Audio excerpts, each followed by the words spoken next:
Jerry Duggan continues to build out his conspiracy web against Tony Stark, devoting a lot of page time to exploring his relationship with Zhong Wei, the newest on the list of dead people related to Tony, and how he was one of the many first people Tony tried to bring in to help sort out not just his company, but his life as well. Jerry is building up this new threat to Tony really well, tying their history to Tony's past, not in the way that usually is, where we find out that it's usually like an employee that Tony wronged in some petty way, or competitor or something. We also know it's related to the mutants thanks to the teasers we saw at the end of Cantwell's Iron Man, teasing possibly Moira McTaggart getting involved somehow, and we know from solicitations that Fei Long, the red-skinned businessman who's been trying to take over Arakko, is also getting involved. So I'm very much looking forward to seeing how Jerry ties all of this together and exactly why these characters are targeting Tony and going for people from his past and digging up, the skeletons in his closet, and why he is the target of their malicious intents.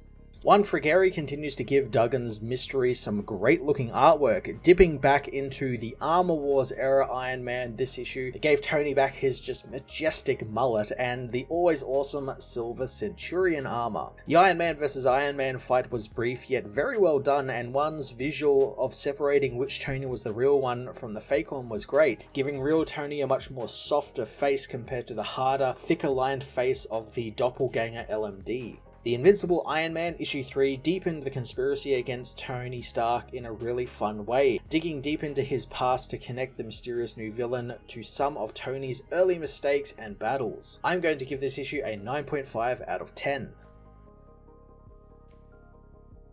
The Invincible Iron Man issue 3 heads to the home of Zhong Wei, where the CSI teams and police investigate the man's death. Tony soon arrives, learning from the cops that they believe that he committed suicide with Tony's own repulsor tech. Tony begins to think that he's responsible since he threatened Wei with redundancy, as years ago, Tony confronts Wei in his labs, brushing past his security to offer Wei a place at Stark International. Wei gives Tony some goggles as they begin tests on a new laser Wei is developing. Tony tells Wei that he will have money, stock, and most importantly, control if he comes and works for Tony. Tony assures the man that he is working on his less than stellar lifestyle, and even thinks that he should work himself out of his job and let the company grow beyond him, and when that happens, he wants good, moral people like Zong on the board. Knowing all about how the scientists stood up against AIM trying to take him over and what they are doing, Wei invites Tony to dinner with his family, but Tony asks if he can come for breakfast instead since he's got an important meeting that night. Rhodey contacts Tony and warns him to get back in his armor since they have incoming bogeys.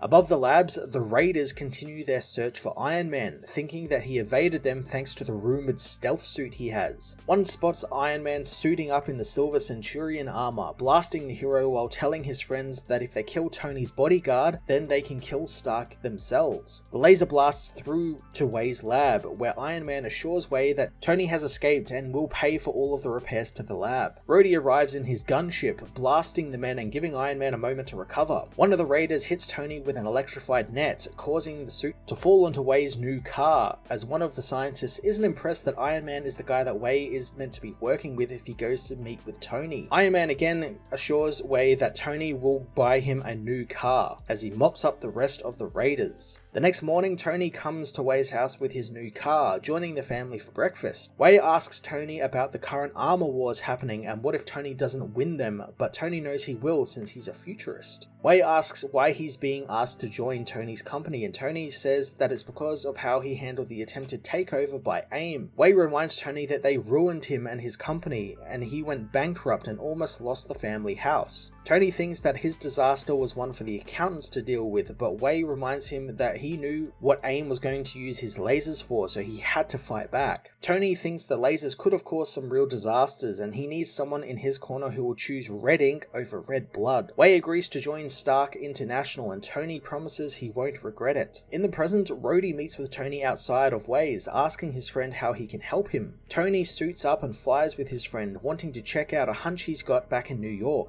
Iron Man and War Machine head to Stark Unlimited, where Tony begins to break into the building, telling James that they shouldn't say anything incendiary over the comms since they might be compromised. Tony fills James in on someone targeting him, but it's not one of his usual villains, even going so far as to check the graves of Obadiah Stane and the Hammers to see if they really are dead. James is rather worried about Tony upon hearing this, asking if he's making his AA meetings. Tony says he hasn't gone since he was poisoned at his last one, but he will find a new AA meeting and keep it anonymous this time. The heroes begin to search for anything out of the ordinary in the labs, with Boss locating a new lab and project, pointing them to Lab 3B being the most expensive. Tony smashes into the lab, learning the alarms weren't triggered since it's a hidden lab. He tells James that the living laser was abducted by someone who looked like Tonystark, as they find a stasis tube, but there are no life signs in it. Tony goes to check what's inside of it, when suddenly he's attacked by an Iron Man. War Machine hopes that no one's inside the armor, firing acid at the armor and burning it as the armor blasts James back. Tony tells him to watch for the gauntlets, getting War Machine to grab the Iron Man and hold his hands above his head, as he grabs a liquid nitrogen canister, blasting the armor and freezing it in place. Tony goes to remove the faceplate, telling James that the armor design shouldn't be there since he made this particular armor away from Stark Unlimited, meaning he's been hacked. Removing the faceplate, Tony discovers a Tonystark is under it. The evil Tony thinks that it must be strange for Tony to hear him speaking with his own voice. The villain thinks that he has spared lives by finding this lab before it was revealed tomorrow. James thinks that this is the most realistic LMD he's ever seen, as the evil Tony mocks the dead way, finding suicide to be rather tragic, and Tony must have been really hurt by him using Stark Tech to do it. Tony punches the villain for murdering Way, but he won't get anything he wanted since the company is safe and Way's shares are secure. The evil Tony though says that they were transferred to a charity the day before his death, and they have been sold several times over by now, meaning whoever is behind the evil Tony now owns all of Tony's assets. James thinks that whoever this new villain is, Tony managed to piss him off in record time, as suddenly the evil Tony immolates himself, goading Tony to come and find him if he can, since he has an offer for him. The LMD burns up, laughing as Tony promises to avenge Way. Tony tells Rhodey to keep his distance from him for a while since he knows who's behind this. To find them, he's going to have to start an international incident.